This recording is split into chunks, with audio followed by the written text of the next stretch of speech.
Assalamualaikum, sister. Thank you for writing to our live session.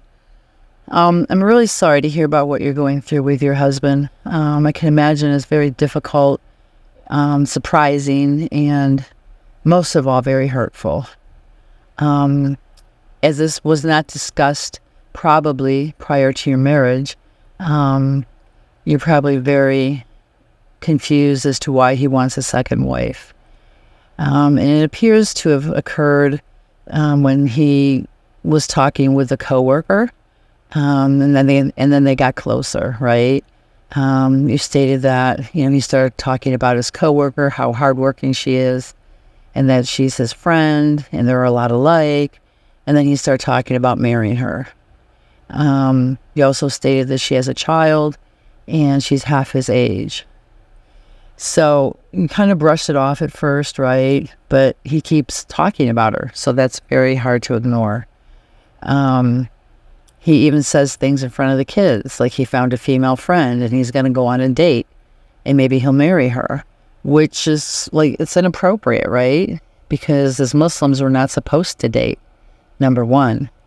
If he was serious about taking her as a second wife, which it sounds like he doesn't even know what he wants to do yet. But if he was serious, he should just go to her and ask her, or have a representative or, family member speak on his behalf. He should not take her lunch, take her coffee, court her, or date her. That's haram, as we know.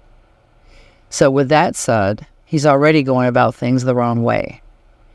And again, he doesn't even know if she's interested in him in that context. And to further reinforce that, when you do hear them talking on the phone, it's mostly about work. So it's not like she's talking about him, about his personal life, his family life, or saying things that are inappropriate. It appears that possibly she's being appropriate and he's being inappropriate. So with that said, your husband, unfortunately, is going down a very wrong path.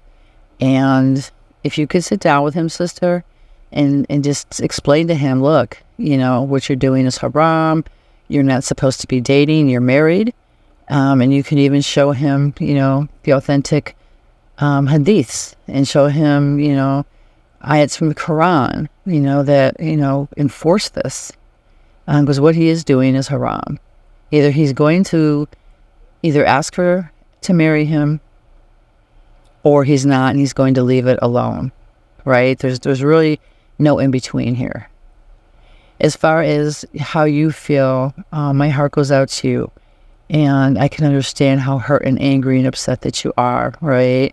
Not only for his behavior, but you feel like, he's disrespecting you. And he's disrespecting you in the way that he's disrespecting himself, right?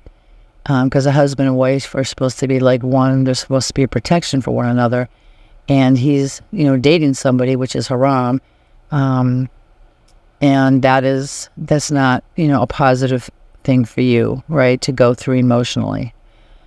So, sister, with that said, please do talk to him and just let him know, either ask her to marry you or just leave her alone and stop, doing haram things, right? There's no middle ground with this. Truly, there's not.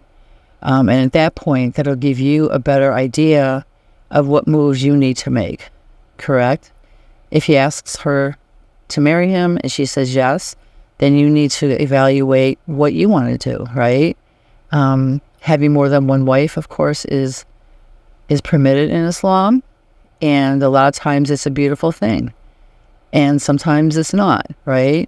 But as his wife, you need to evaluate your situation, how you feel about it, and is this something that you can tolerate, right? Everybody, is different, sister, and if you can't tolerate it, it's okay, right? It's good to know your limitations. You're not saying, don't do it, because Islamically he's allowed to. But you're just saying, I cannot handle it. I know myself emotionally, and I can't handle it.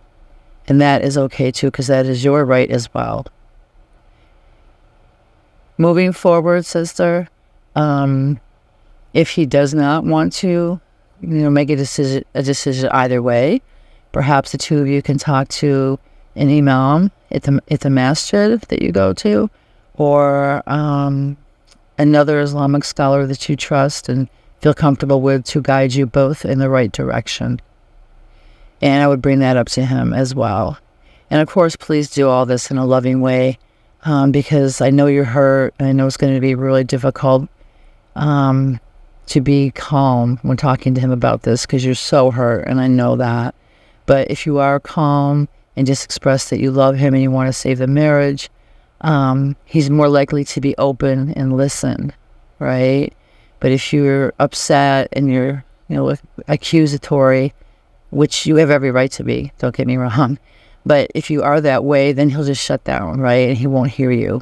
And your goal is to help him to hear you and to understand how you feel, as well as for him to see that what he's doing is haram and is against Islamic principles and foundations.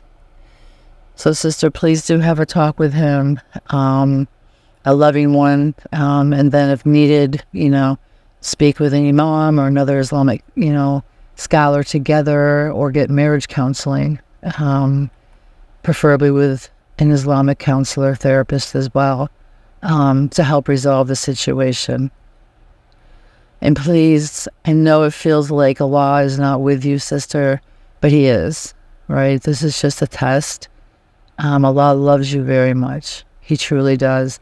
And it's not Allah's fault when human beings act sinful or act in negative ways, right? It's not Allah's fault, because human beings have the freedom of choice, right? If this is your husband doing this, this is not Allah.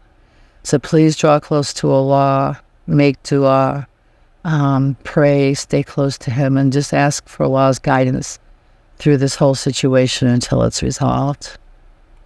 We wish you the best.